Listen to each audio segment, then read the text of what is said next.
Bonjour chers frères et sœurs en Christ, que la grâce, la paix et la miséricorde de notre Seigneur Jésus-Christ vous soient abondamment multipliées. Shalom et bienvenue dans cette nouvelle vidéo de 7 mets de pain quotidien du 26 juillet 2025. Nous poursuivons notre lecture dans le livre de Actes des Apôtres, chapitre 6, et nous allons lire aujourd'hui le verset 11. Qu'avons-nous vu hier? Nous avons vu hier que les hommes qui étaient venus pour affronter, parce qu'on peut clairement utiliser le mot affronter, qui étaient venus pour affronter Étienne, étaient venus dans le but de le dissuader en fait, de lui résister, de résister à sa sagesse.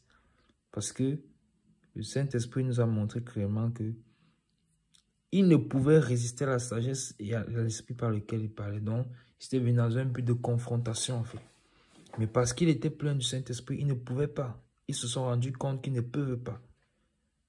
Souvenons-nous que ce n'est pas un hasard que cette histoire se retrouve dans la parole. Le Saint-Esprit a donné le bon témoignage d'Étienne.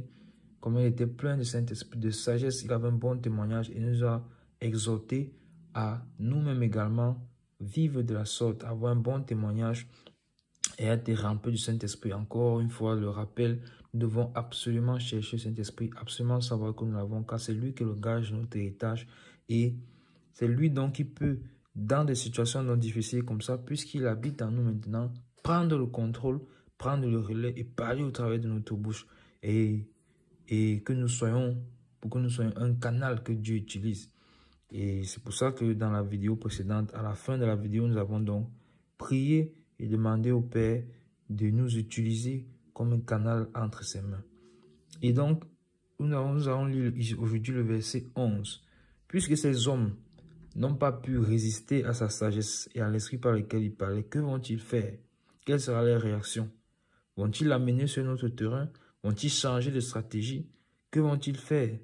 Donc, lisons dans le verset 11. Alors, ils soudoyèrent des hommes qui disent, nous l'avons entendu proférer des paroles blasphématoires contre Moïse et contre Dieu. Amen. Et bien aimé, c'est terrible. C'est terrible ce verset. Vous voyez ceci. Du point de vue doctrinal, du point de vue de la parole, ils ne peuvent pas tenir devant lui. Ils ne peuvent pas tenir devant lui. Parce qu'il est plein de sagesse et d'Esprit Saint. L'Esprit de Dieu parle au travers de lui et convainc même le cœur. Parce qu'en réalité, quand ils se rendent compte qu'ils ne peuvent pas résister, ça veut dire que le Saint-Esprit a donné des paroles qui sont suffisamment convaincantes pour qu'il puisse se ranger, si on peut dire ainsi, de son côté. Pour qu'il puisse comprendre. Il a parlé clairement, il a parlé de façon nette, authentique et sur la base des Écritures sans s'en écarter. Mais puisqu'ils veulent rester dans le système qu'ils ont, puisqu'ils veulent rester dans les synagogues, alors que le voile du temple, d'ailleurs le temple n'est pas une synagogue, ça c'est la première chose. Et ensuite, même dans le temple, le voile a été déchiré, mais ils veulent rester dans le système. Nous avons cité ici 5 groupes. Il veut rester dans le système des hommes, établi par les hommes, alors que Dieu lui est en train d'avancer. Dieu il est déjà dans une nouvelle ère. Sachons reconnaître ce que Dieu est en train de faire dans notre génération, dans notre époque. Et je ne sais pas pourquoi cela monte dans mon cœur. Ça me ramène à l'une des vidéos que j'ai fait au tout début de cette année 2025, où je vous disais que l'enlèvement est proche, le retour du Seigneur est proche. Nous devons régler nos vies devant le Seigneur. Nous devons régler nos vies devant le Seigneur. Il a tout accompli. Nous sommes véritablement dans une nouvelle ère. Et s'il est difficile pour nous de voir que nous sommes dans une nouvelle ère et que le Seigneur revient bientôt, qu'il y a les signes sont clairs devant nous, c'est que nous sommes encore enlacés dans les liens du monde et sortons de là. Sortons de là et venons au Seigneur. Si tu te retrouves dans cette situation, sors de là et viens au Seigneur. Par ma voix qui te parle maintenant, viens au Seigneur Jésus-Christ. Éloigne-toi du péché et retourne à ton Père, à ton Créateur. Il ne dédaigne point celui qui vient vers lui avec un cœur brisé. Celui qui vient dans un esprit de repentance, le Père a toujours les bras ouverts. Souvenez-vous de l'histoire du Fils prodige. Alors, ça signifie que Étienne avait parlé de façon claire pour qu'ils puissent comprendre. Pour que ceux qui étaient là devant lui, il leur a donné en fait l'évangile du salut. Mais leur réaction est terrible. Leur réaction est terrible. parce qu'ils étaient venus dans le but de le confronter, qu'est-ce qu'ils ont fait? Ils ont plutôt soudoyé des hommes. Ça veut dire qu'ils ont corrompu des hommes. Ils ont monnayé. Ils ont payé des hommes pour venir servir de faux témoins. Pour venir rendre un faux témoignage. Chose dont on a horreur l'Éternel. L'Éternel a 7 choses en horreur. Et l'une de ces choses, c'est le faux témoin. Le faux témoin qui raconte des mensonges. Le faux témoignage. Ne soyons pas dans les faux témoignages, bien aimés. Le Seigneur a cela en horreur. Alors, ils ont payé des hommes. Pour qu'est-ce qu'ils sont venus dire, ces hommes-là? Que nous l'avons entendu proférer des paroles blasphématoires contre Moïse et contre Dieu. Veulent-ils se faire défenseurs de Moïse? Veulent-ils se faire défenseurs de Dieu? À tel point d'aller payer des hommes? Regardez comment l'homme peut être aveugle. Ils sont dans la corruption et ils partent payer des hommes pour dire que nous avons entendu Étienne proférer des blasphèmes contre Dieu et contre Moïse.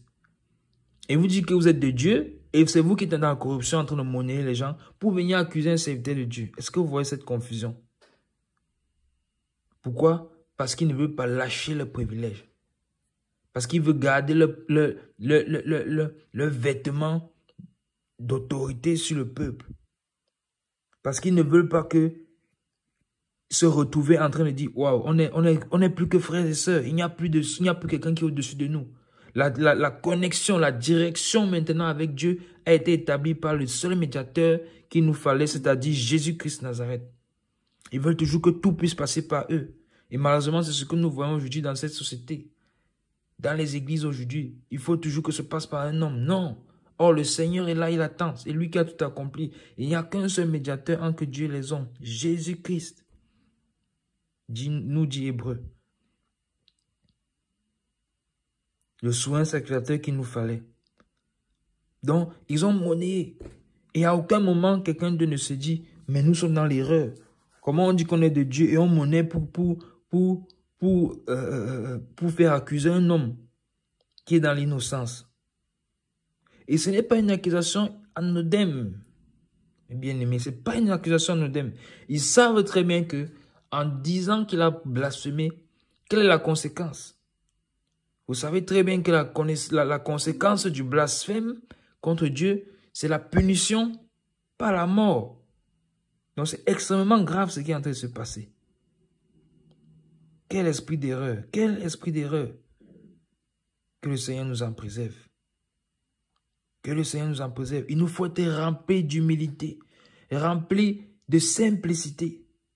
Si le Saint-Esprit parle au travers de quelqu'un et nous reconnaissons que nous sommes dans l'erreur, alors nous demandons pardon au Seigneur et nous nous arrangeons.